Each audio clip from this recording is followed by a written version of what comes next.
Thank you very much for joining us today, Anand. It's such a pleasure to have you with us at SpeakIn.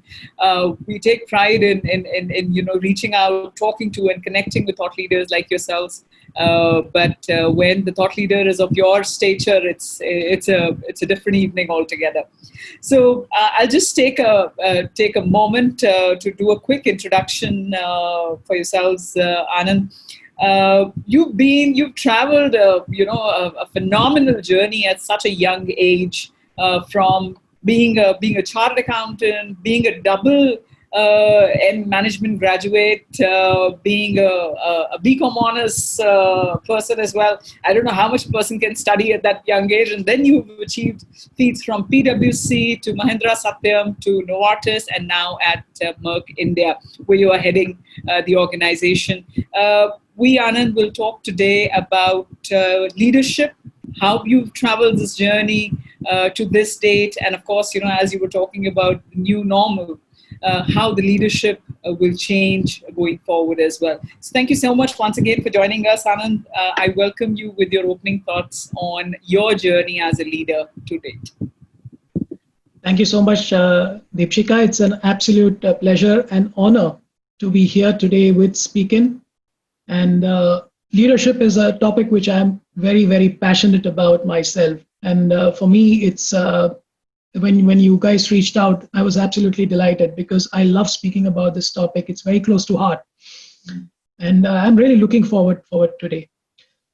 On the journey itself, and I was thinking about it, as you were just asking me that question. The leadership journey actually started a bit before I started working. And with your permission, I'll just share this small, a bit of that background. It started way back in school. It was in the final year of school. And, in schools, you are in these different houses, right? And then I was in this one house, which was actually always the laggard, always used to come right behind. And it was an amazing story that, we never had won the all-round shield for 20 years. And I was one of the people who was actually leading. I was not the house captain, but I was one of the guys who was actually leading this entire group. And actually, my house captain came to me and said, Anand, can you do A, B, C, D, E, F, G? I said, why not? And it was amazing because we didn't have the best teams. We didn't have the best players. But the whole team chipped in. And to me, that was the starting point wherein I actually believed in this entire concept that, it's the team that wins. It's not a leader or an individual, right? The leader typically, guides, coaches, and is able to show the direction. But it's the team that comes together. And that's the immense power of the team that comes together. But that's just a bit about where it started. For me, it was all around, I started thinking big, actually. I think that's something that you need to start thinking big. And after I finished my chartered accountancy, I still remember that day when I actually filled up one organizational form for recruitment. They used to have a manual form which you would actually fill out. And there was a question out there, which they asked this, any other questions? And I actually went down and I wrote down in that space, I said, can a chartered accountant become the CEO of the company? And when I went for the interview, I was actually grilled by that person just on that question. He didn't even ask me anything. He straight away went to that question and then he caught hold of me completely. And then he told me, no, you should not be thinking about this. And I'm glad I didn't get that job. But to me, when I reflect back, I think it all starts with thinking about that goal. It does materialize. And when I'm looking at it in context now, I think it did happen. The second one to me that really think when I'm looking back at my journey is the entire element of curiosity. So after I became a chartered accountant, I said, okay, no, let me try to become a startup entrepreneur. So I decided to become an entrepreneur for some time. I burnt my fingers. I learned a bit through that. I lost a lot through that in terms of financial money. And in fact, my dad bailed me out of that venture. But that was a big learning also for me. It's also this ability to step out, right, out of your comfort zone, do something different. Yesterday, I was talking to one of my mentors, and he was telling me this very same thing. He said that, when you step out of your comfort zone, it is of immense value. It's 2 times the value or 3 times or even 4 times the value of what would have happened if you wouldn't have done that. And so for me, I think that is another key element. Uh, Personally, I always had a startup bug in me, and I still do have a startup bug in me. So whenever I'm looking out for these challenges, and I've got this thing buzzing in my head, I want to do something different. Then I'll go and grab maybe something that it's an opportunity that might be look quite difficult. So after PwC, after the entrepreneurship stint, actually I got risk averse. I went back to PwC. I worked with them for some time. And then again, there was a startup bug, which actually took me to Satyam, the CFO there, asked me, do you want to do and come and do some interesting stuff? And I said, why not? So I actually got into a startup environment again. I was like employee number 5 for their BPO arm. And by the time I went to ISB to do my MBA, they had close to 5,000 employees. And I had seen the whole works, right from raising capital, private equity route, raising debt financing, mezzanine financing, all the things in finance that you would love to do as a young guy. I learned it before I went to B school. And when I went to B school, again, this entire thing was, again, shift track. Like it was, I had a job to go back, and I'm glad I didn't go back. But I moved again. So I moved out to pharma, which was a completely unknown field for me. The initial experience in pharma itself was a bit of a culture shock for me, because things from IT to pharma, you suddenly slow down in terms of everything, right from decision making to processes. Everything moves at a very different pace, and it's for a very good reason. But again, that ability to take those steps to go and explore those uncharted territories is super critical. And so that was so for me, this first foundation that I had in Satyam, wherein it was about learning a lot of stuff about how the startup business works, moving into a big pharma multinational organization, which teaches you about structure, processes, right? And again, 2 years down the line, I did multiple things. So not only in finance, I actually went and carried a bag as a sales rep. So I said I wanted to do something different. So I went and carried a sales rep. I was an area manager for some time. And then I got an opportunity to switch again. And this was the big one, Deepshikha, because it was actually a career step down that I took, but it was a move to Singapore. And at that time, in my CV, I didn't have any manufacturing experience. And again, I was again, talking to a mentor, and this is where, having a good mentor is so valuable. So I had this guy in the US who was working with Novartis, and he looked at my CV and he told me that, Anand, you don't have manufacturing experience.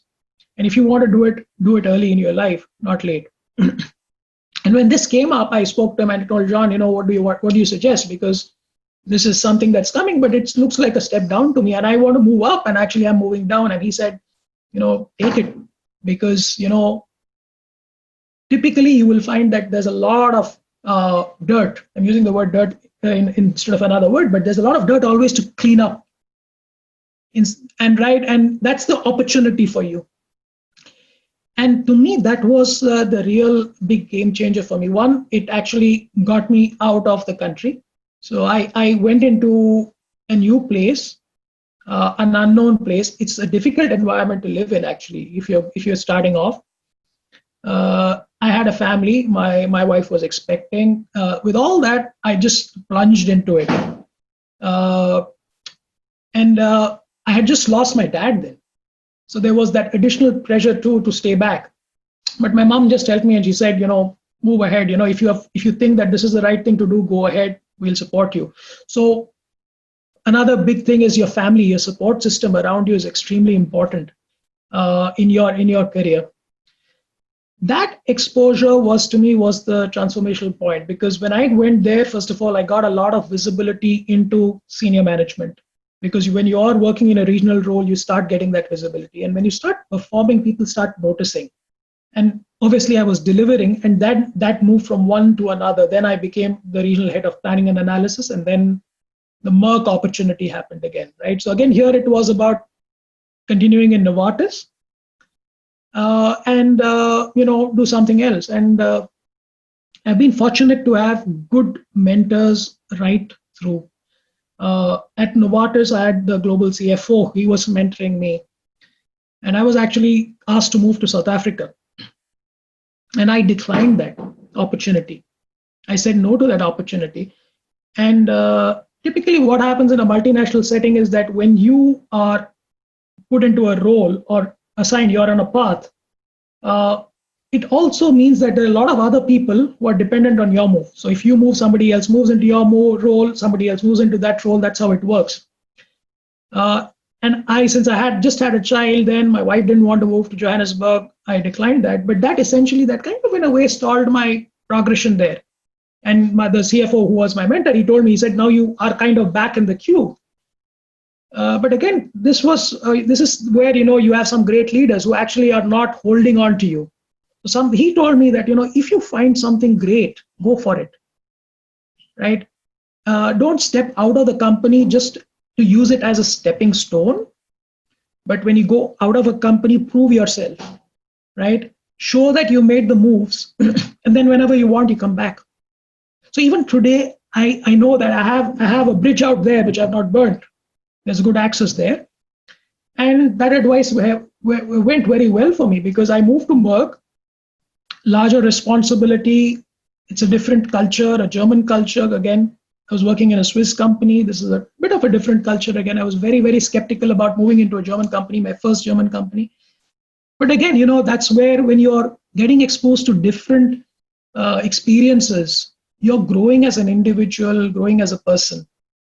And I started off managing in Asia Pacific geography, which was excluding China and Japan. And then I started leading a larger team, including China and Japan. And then again, this entire thing about me, for me, it was deciding between going to Germany to take on something more better in finance, or doing something else. And that's when I was having a discussion with your manager, and I said, why not general management? And that's when this entire IMD EMBA happened, wherein, go do the drill there and, get yourself equipped. People actually, a lot of people laughed at me when I signed up for that course. They said, what are you trying to do? Are you trying to prove a point? And for me, it was just that pedagogy of the course itself that I said, no, I think I need to do this, right? If I'm going to step into general management, right, I think this is the best place where I'm going to get a flavor of what, global leadership is about, because the average age of the class was 55. So you have senior leaders there with so much of wealth of experience. And I went there and I actually realized that that was one of the wisest decisions I made.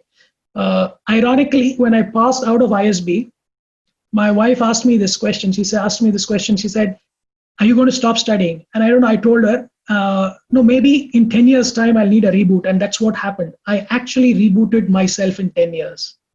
So that experience to me has benefited me immensely.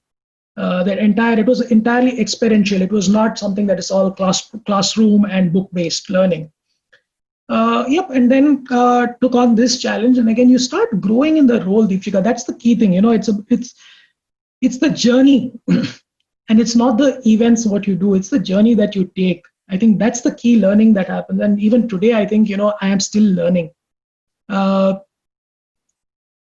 In today's context, I think so leadership gets so much more amplified because, it brings in this entire concept of servant leadership, because leaders need to push the envelope in terms of supporting people to get to where they want to get. And I think in this situation is the best opportunity for leaders to do that.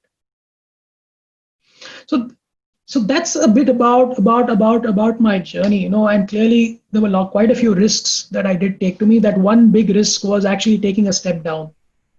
And I took a step down, but I got back, and I got back a lot faster. I think that's what I took away from that entire thing. So even this India move that happened for me was a big decision, because family is well settled here in Singapore, and then I need to move to India. Do I do it? Not. But again, you need to keep pushing yourself outside the comfort zone. Great. Thank you for that wonderful context, Anand. Now, let me move to the second part of the conversation. Now, that was your journey to becoming a leader. There are a lot of people waiting, as they were waiting in the wings to join the webinar. There are a lot of people waiting in the wings, and clearly it's a pyramid, right, which is very, very thin at the top. So what do you think, Anand, that, over your journey, or what have you seen? I mean, of course, there's one that you mentioned that, there was a job that happened, and then probably what you felt in the interview during the fitment itself, what did work out, and thankfully not so. Whereas when you joined Mahindra Satya, you found it far more entrepreneurial and then going forward. So there is one systemic part of it, right? I mean, the system itself encourages you to be more entrepreneurial, accountability, responsibility, and so on and so forth. And then there is an entire personal driven side of it. You drive yourself to achieve things. What is your recommendation on both fronts? So one is to create an environment where you are building those entrepreneurs, building people like yourselves who take on the responsibility, drive and deliver results. And secondly, what do individuals themselves need to do to become and ask for more? Not just become a 9 to 5 employee, but ask for more and then therefore drive more for yourselves as well as for the company. So I'll come to that environment part, the second part, and maybe I'll come to the first part is, for people, who are looking to grow and, want to scale up. I think it starts with, doing what you love. I think that's the key thing.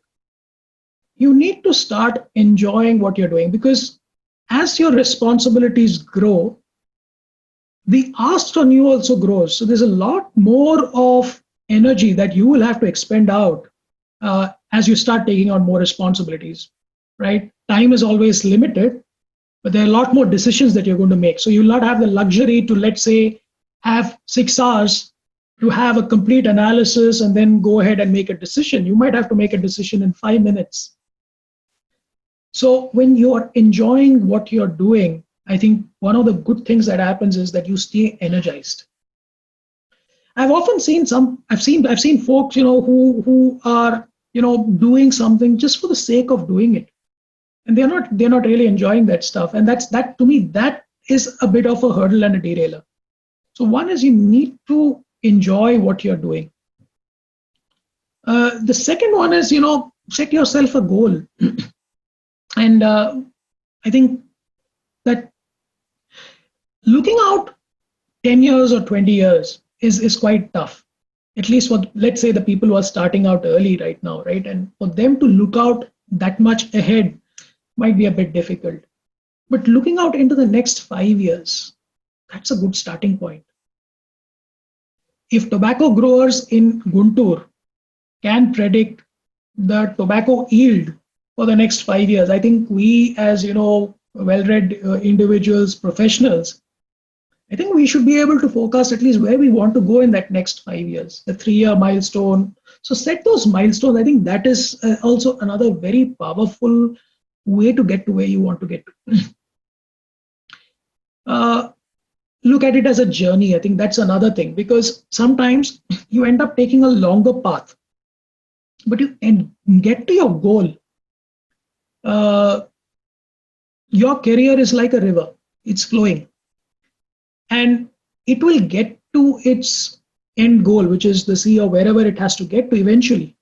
Now, even if there's a mountain in between, the river is either going to cut through the mountain or it's going to find a way around it, but it will get to the sea.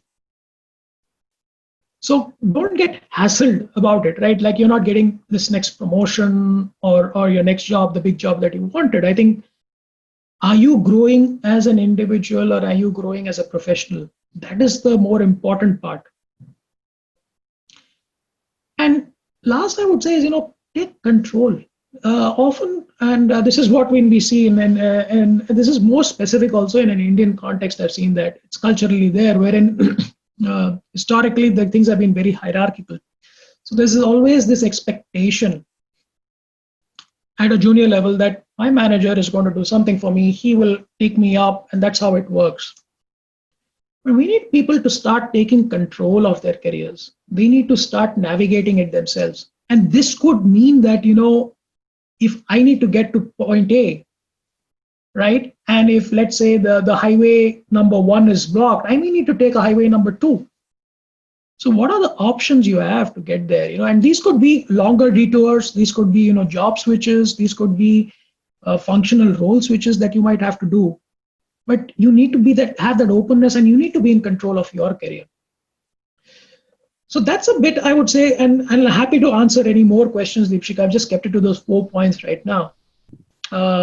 There are a lot of behavioral, obviously, as from a behavioral perspective, I think that's something that you need to build. And I can speak a bit about the leadership behaviors. 3 things that I really always love to focus on is about showing your vulnerability, which is, leaders need to show their vulnerability, and leaders often don't like to show their vulnerability.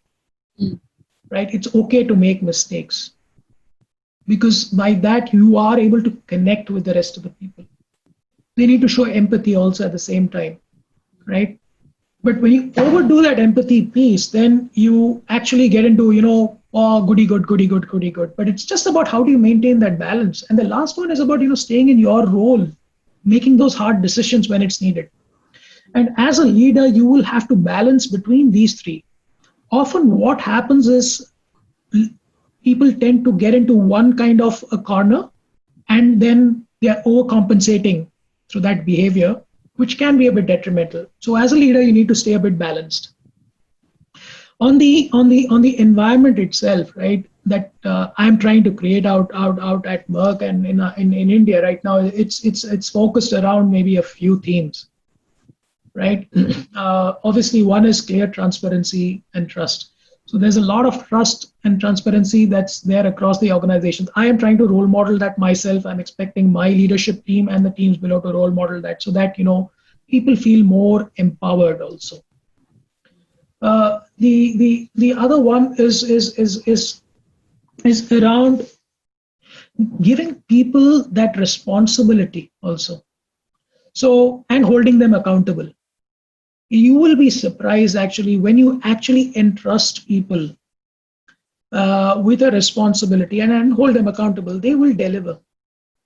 You might believe it, they will. You might be thinking they won't, but they often do deliver. So you need to start giving them, and if they fail, it's okay. Fail one time, try not to repeat it. So learn from that and move ahead. So that's the kind of environment you want to. You want to create a coaching culture. That's a very important piece also, Deepshikha, which is around. It's different from mentoring. So it's about the fact that every human brain is unique. Every brain is unique. It's going to behave or react in a very different way to a situation. After all, we are all a function of our own experiences. For the last 40 years, whatever I've gone through and I've learned as a child, I've been exposed to as a child, is also determining the way I'm reacting right now on this webinar, how I'm speaking. So we need to acknowledge and appreciate that. And that's where it becomes very important, is that, when you shift from a telling culture, when you start, instead of telling people what to do, you start asking them the right questions. That can be a lot more powerful. So that's also something that, helps create good leaders. So, Anand, I'll just ask you a leading question. You talked about coaching culture, not mentoring culture, and I think they're both different, as you rightly pointed. And you also mentioned that mentorship was a very critical part of your journey when you were growing. So, one question is, when is it too late to find a mentor, or when is it ever too late to find a mentor? I mean, I'm a manager, I'm an assistant manager, or I'm just an executive. Do I need a mentor? I need to be a CEO to find a mentor for myself. So what is the right stage? And 2 is, what is the importance and efficacy of having a mentor, either within the organization or outside of it? So the right time, there's no right time. I think so. Every time is the right time. So you can't wait for that perfect moment. And there's no moment when it's too late, I would say. As you're seeing in these COVID times right now, I think you must have read, like in the US, there are the veterans who are being retrained to do stuff like coding and programming and stuff also. So people can learn as long as they put in that effort. So it's a bit of a mindset thing to me. So there's no wrong time to get a mentor. What the mentor can do, and I think that's where the subtle difference between mentoring and coaching. The mentor can share his experiences, but I think where the watch out is that if the mentor gets into telling the mentee to this A, B, C, D, and the coachee buys that, or the mentee buys that and says that, okay, that's the way to success, they might get disappointed. So, you need to find the right mentor. I think that is the key thing. Finding the right person who can be a mentor, who can be a sounding board, who's doing less of the talking but is asking the right questions of you. I think those are the people who can really add value to you. I had a boss whom I also regard very highly from a leadership perspective, and I had some great experiences wherein he would just ask me questions to get me thinking. You need to reflect, you need to understand the situation you were in or whatever, how you behaved, and then when you have a eureka, right? When your eyes go up wide and say, now I know what went wrong. And I have a solution also, not how to fix it. That's when that change happens. Not when somebody tells that, okay, Deepshikha, I think you did this is wrong, you need to do it like this. You will listen to it, but you've not internalized it. Unfortunately, but getting a good mentor is not that easy. That's the tough part. Absolutely. Getting a mentor is more of a journey and a fitment over a period of time. It doesn't happen overnight. So fantastic. I've taken 3 very, very critical takeaways from your conversation, and we'll use it for a further conversation as well.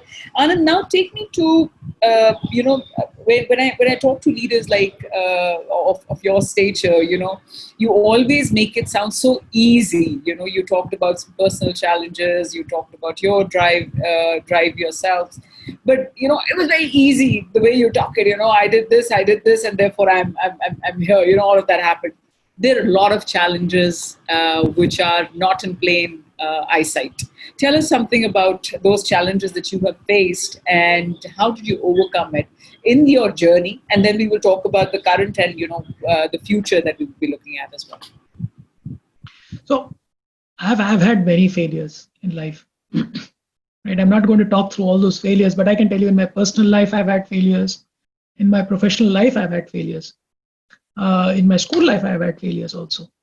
And it's about what you do with that, and I think when you start looking at your life journey, right, it's not an up and down. It's actually, if you look at it, it's a curve that's always moving up. As long as you're looking at those experiences, those challenges as opportunities to learn and move up, it's not that you're coming down and then going up. You're actually moving up. It's always like an index, but it's going up in one direction. And coming back to the challenges itself, right? So challenges, in fact, today we had a leadership team call and I was just sharing my feeling with them. And I was telling them that, we started off the year with a bang and it was just, and I used this analogy. I said, for us, it was like a bit of a Chandrayaan mission, right? We started off, the rocket launched and it looked like, we have gotten to our moonshot or whatever, right? And then suddenly 2 months down the line, this entire COVID thing happens. It's unexpected. And things get derailed, right? It's like a snag in the rocket. 3 months down the line, the snag is still there, right? So we've lost March, 10 days of March, April, May, gone. And still the challenge is there, right? And we didn't anticipate this to be so big. I didn't anticipate it to be so big also. And I think this is where, when these challenges come, it's about how you react to them. You need to quickly acknowledge if something's gone wrong and then move fast into action. I think that's one thing that's needed. In a pandemic kind of a situation, it's essentially like a crisis that you're managing. And I know companies have taken different approaches. Pharma is that way a bit insulated. So whenever a recession comes or such challenges come, it's the last industry to get impacted. And then when the recession goes out also, it's one of the last industries to get out of it also. But other companies like, Swiggy and stuff have had to actually lay off people. right? But if you were reading between those fine lines, I think Swiggy was a great example there, where they actually said, like, we are unfortunately asking people to go, but we're giving them time. So it was not about pushing people off the bus. It was about how they did it. So they were actually trying to help people get off at the next bus stop. So they had some compensation and stuff like that, and whatever in their means they could do. And I think this is where leadership stands out, right? How they adapt to those situations. And the other one is also around, when these challenges come up, you have to. One of the biggest difficulties is in the decision making piece, right? In a normal working day, you can actually go out and make a lot of decisions based on gut. And 9 times out of 10, for an experienced professional who's been through that, many times, they'll get it right. So in that short span of time, they're able to make those decisions by gut. But in these crisis situations, unfortunately, you make a decision based on gut and you might get a slap on your face. So what do you do then? You're looking for all the information, but there's no information. And that's where it becomes so difficult. How do you balance it between, trying to get enough and sufficient data so that you can make fact-based decisions, which is absolutely critical in this juncture, because you need to start using your head a lot more when you're making these decisions. It's not about bravado. It's not about this, all that. You need to, at times, you might have to show that, but it's a lot about rational thinking, staying calm and composed. Another very important point is being centered in the present, right? I can start, thinking, when is COVID going to go away? What is going to happen 1 month down the line? How bad is the situation going to be? Right now, one of the biggest challenges we have is, for example, the confidence in the patients to come back to the hospitals to get treated is pretty low right now. Like, if I'm going to start, hyperventilating over something that's, happening after 3 months or an event, I don't know that. But I know for certain what's now in my control. So staying centered in the present is also extremely critical. And I think that's also a good sign of a good leader who's able to be centered in that present. Allow other people to take the lead. And this is when the situational leadership piece comes in. You'll find that people who were your blue-eyed boys might actually be taking a back seat. And it's fine. Give them that time and space, but don't go and push them to start up and start running and solving things for you, because actually right now they are maybe in a bit of a state of shock themselves. On the other hand, you'll have people whom you never wanted to take a bet on are already suddenly shining, right? And this challenges actually can throw up, like the COVID situation can throw up surprise leaders for you. So you need to create that space which allows that to happen also. I think that's another piece. So these top three things that come to my mind, Deepshikha. Perfect. That's a phenomenal example, Anand. Now, in terms of, we've just hit the mark for our interaction. And at this point of time, I'll invite a few questions to be shared, and a few which have started coming in. So one of our audience members asks, businesses are, and I think it goes back to your staying calm and, staying in the moment. Businesses are getting hampered and we are running out of patience. According to you, what leadership qualities one should use to weather out of the current pandemic situation? So, as I said, one is you need to be hyper aware. It's not easy. When I'm saying hyper aware, you need to actually really know what's happening. Have your antenna up. And the best people to rely on are your salespeople on the ground. Because they can tell you actually what's happening. And you might not be able to, in such a situation, you might not be able to restart in the COVID situation. Have a one-size-fits-all approach. And that's where that entire flexibility is needed. You might not be able to say that, okay, I'm going to go all India, pan-India, I'm going to open up on this date. No, it's not happening. You might have to get into very specifics. And that's where it's about not just you, it's that entire team, empowering the team also to get out of the situation, to restart. This is something that is key. Understood. Did I answer that question completely? I think yes. So one is empowering, and of course, staying in the moment, which you mentioned earlier as well. Right. So another question comes in, and the person asks,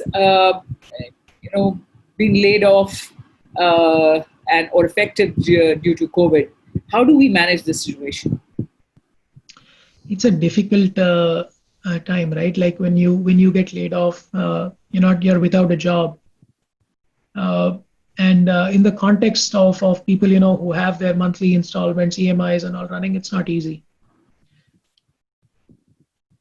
The short answer is it's you need to find another job, right? That's the short answer. We can't just sit back and wait for things to happen. It's not going to happen that way. Nobody's going to come and give it out to you in a plate, right? But also more importantly is that what are you learning from this thing, right? I'm not saying that you'll get something tomorrow if you go and start looking out for a job. You will eventually. So I think that effort has to start, but also the learnings from this particular situation. You need to start reflecting and thinking about it. One of my managers actually gave me this very nice piece of advice. When as a young professional, right, I was very ambitious, right, and I would keep going him and bothering him about what's next.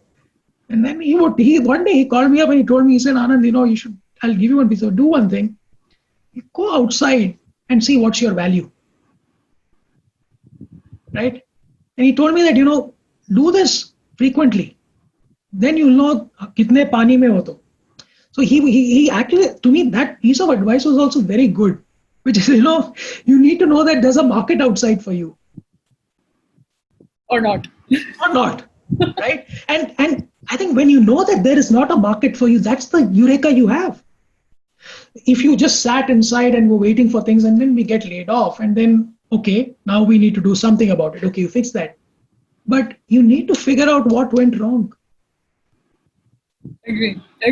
So the next question that comes and says that, so I think the person is talking about the team. A person, usually a human being, doesn't want to come out of the comfort zone because of, your environment or how you've been. So how do you deal with people who don't want to come out of the comfort zone? And as managers, we need to have conversations. So typically we are shying away from having those conversations, giving the feedback. And you need to get those answers out of the person themselves. You need to ask the right questions. So one is when you're giving feedback, the way you do it is very important. And especially when you're going to give tough feedback. In this situation, if a person doesn't want to come out of his or her comfort zone, but thinks that, look here, I need that next big job, I need that promotion. You need to navigate the person by asking the right questions. And you have to come to that point wherein you can actually find the antidote to give the feedback, but also that person is going to be telling you that himself or herself that, I need to do A, B, C, D to get there. And that's that person's eureka moment. And believe me, it can happen. It's doable. Excellent. Another question comes. Now this is the employee perspective. You have Anand have had various transitions in your career. What advice do you have for someone starting out the career in this year, given the circumstances? Don't let the crisis go waste. I would say never let a crisis go waste. Crises don't happen. As much as I'm saying that we are in this period where this is happening. It's not great, right? A crisis is not great. So many people are suffering. But what are you doing out of it? What are you learning out of it? And so try to make the most out of it. Get into roles that actually will get you into that heat of the action there, right? And will really push you. Because this learning will never happen again, maybe for another 50 or 100 years. So make the most out of this situation and you will leapfrog then. So don't feel, again, as I mentioned about this down step, right? So don't shy away from those difficult roles. There might be something that's very difficult, but think hard. Do you want that big, fat paycheck salary job? Or do you want to get into a job where actually you're going to gain some tremendous experience and you move on to bigger things in life? Excellent. Excellent. You want to add on to that, Anand? Uh, You want to add on to that? You were saying something. no, I'm good. I think that was it from my side. Okay. So we have another question coming your way. The person asked, you mentioned how you need to enjoy what you're doing. But what is the advice that you would give? Because a lot of times what you like, it is not really very clear. It's not really intuitive that this is what I love and this is what I don't. So how do you figure this out? Just look at how you feel. I think that entire thing, your ability to step out of yourself and take a view from a balcony. And that's something that also, observe yourself. For example, I'm passionate about this topic, right? When I'm here, I know I'm energized. As much as I might have had a very long day, I'm still feeling very energized now. But then there will be those moments also wherein you're dragging your feet literally, you're not liking it. So I think those are the things that you need to look out for. What energizes you? For me, I'm looking for my energizers. That's what I'm doing. And that gives me a pulse of, okay, this is something that I'm really enjoying.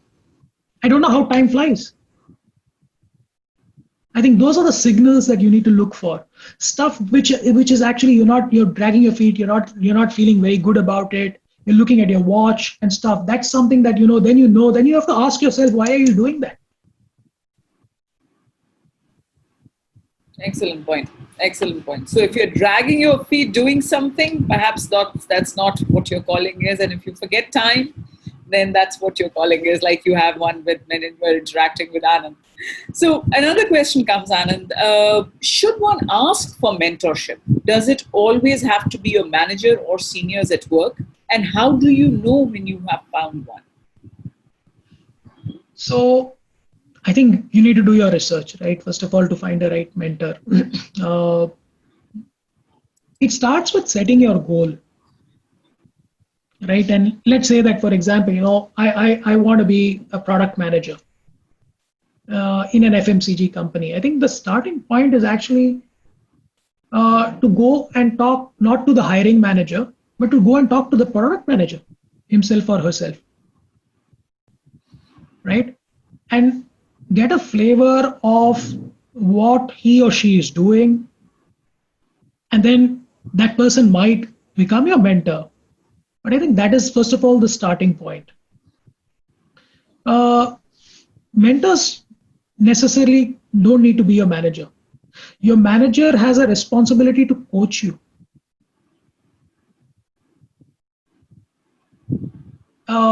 Manager can be a mentor too, but the primary responsibility is to coach and develop the direct reports. It doesn't have to always be internal. Internal is more convenient because people know you.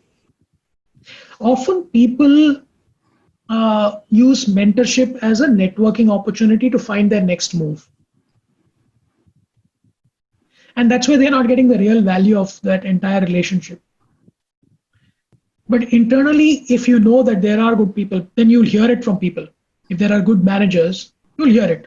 The news spreads. This guy is good. You need to go and get, he's a great guy to be a mentor. You'll hear that. Excellent. Trial and error. Go and try a bit also. Look externally also. LinkedIn is a great way.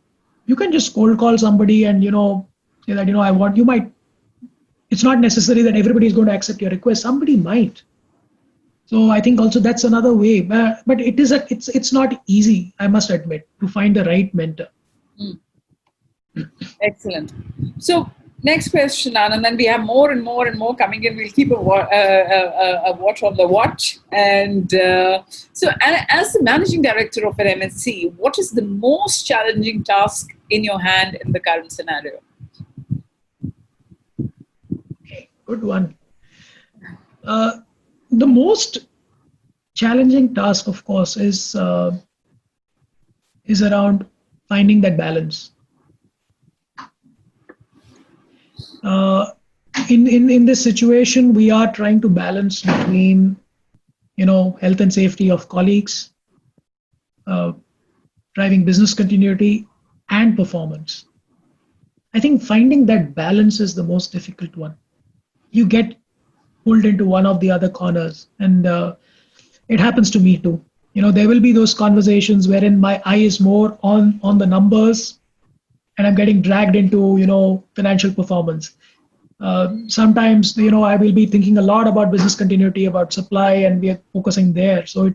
But getting that balance is the most difficult one to me. Great. So that was a question from Nitesh Sharma. Nitesh, I hope you got your answer. Next question. As a leader of my own life, when do you think it may be too late or a drastic career change if unhappy in your current profession? Never late. Never late. I'll tell you that. It's never too late.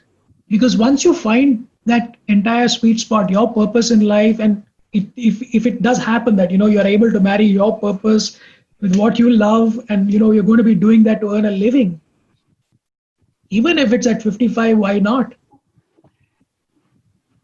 The next question comes, Anand, where they ask, learning leads to desire. It's a very interestingly put together question. Learning leads to desire, and if desire is not fulfilled as per the timelines, it creates worry and stress. What is your advice on this? So when you're climbing a mountain, right, it's always good to take a pause and look back at how far you've climbed. So don't get, again, it's about being centered in that moment. That's when if you'll stop midway. I wanted to climb Mount Everest in one day, but one day I'm just done 1,000 meters. But still I've covered 1,000 meters, right? I think take a pause, look back, enjoy that moment. What did you learn? And keep moving ahead. You will get to your goal. Believe me, no one can stop you from getting to your goal. You will get there eventually. Ultimately, life is beautiful. You will get there. So another question comes and says that, you had the first stint in a startup and perhaps then thought of becoming a risk-averse person again. How did you overcome this risk aversion? And this is something that the person says I'm struggling with right now.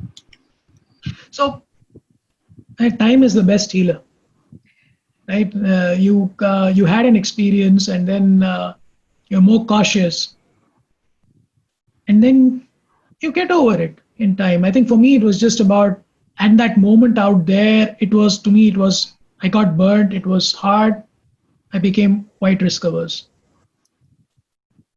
Great. So, Anand, I think this is the last question that we would take, as the clock is telling us to hold on. And you're a very busy man who's heading into the late evening.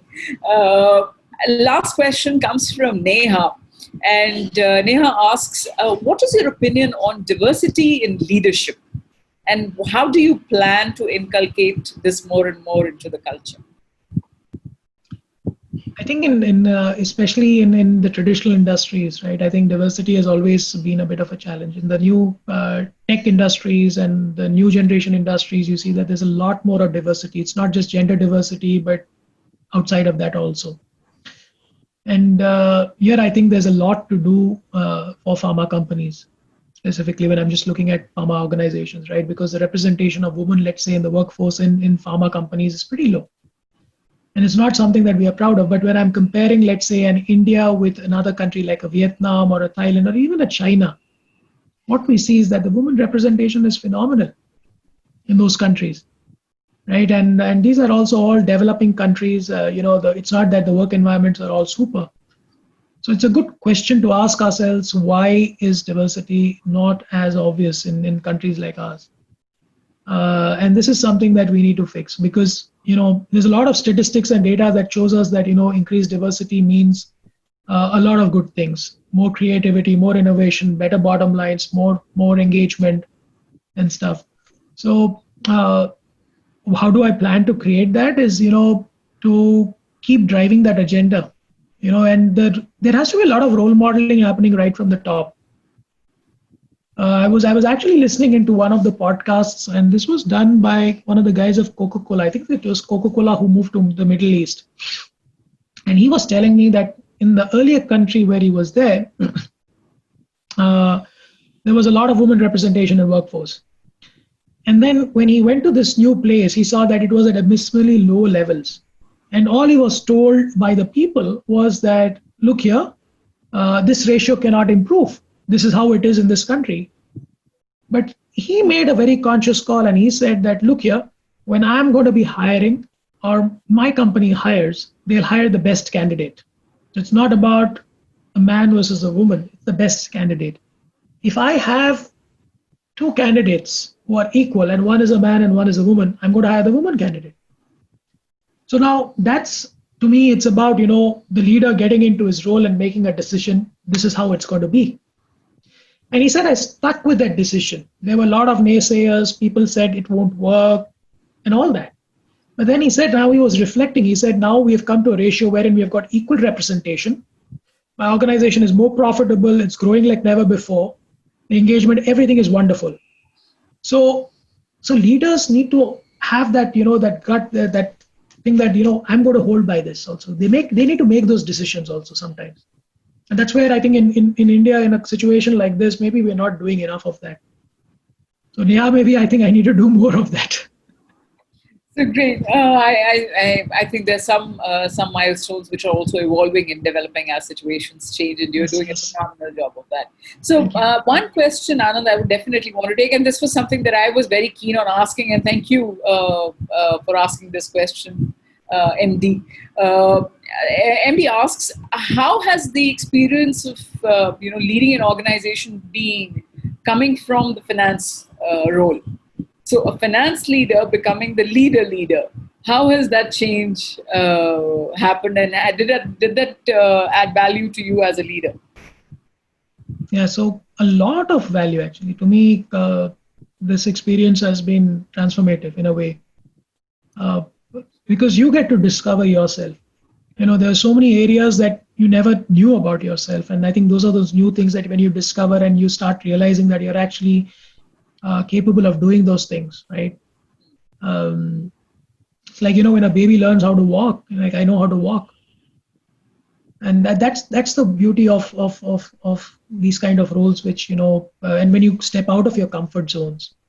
From finance to general management, I think finance professionals, and especially people who are close to the commercial side, are the closest you can get to commercial without being in commercial. So you have an advantage if you're in the right spot there in finance. I think also finance these days, the CEOs are also mandated a lot to have a strong P&L experience, right? So that's something also that goes well for the finance folks. Now, what sometimes is missing and is often now they get branded is this entire thing around leadership, around people agility. Right, and that's where they miss the trick, and their ability to engage beyond and outside that, in a high touch role. So you need to also be sure. Some people actually enjoy finance a lot, and there's nothing wrong in continuing to do that also. By the way, it's not that you have to give up and then do something else. But if you think that you can do it, give it a shot. You need to try. You have to step out. Make that opportunity. And more often than not, that's going to happen within your organization. So, for example, if I wanted to step out of Merck and I went to another company and said, hey, give me a general manager job, I wouldn't have got it. Right? So you need to create that base in around where you are, first of all, so that somebody is going to take a bet on you, is willing to take that bet on you. Once you get that opportunity, grab it with both hands. Great. Perfect. So, another attendee says, thank you very much, and a great session indeed. So that echoes my feeling, Anand, today for having spoken to you. And thank you and your entire team for making today's conversation possible. Thank you, audiences, for being here with us, with Anand. What a lovely interaction. All the best, Anand, for your journey ahead.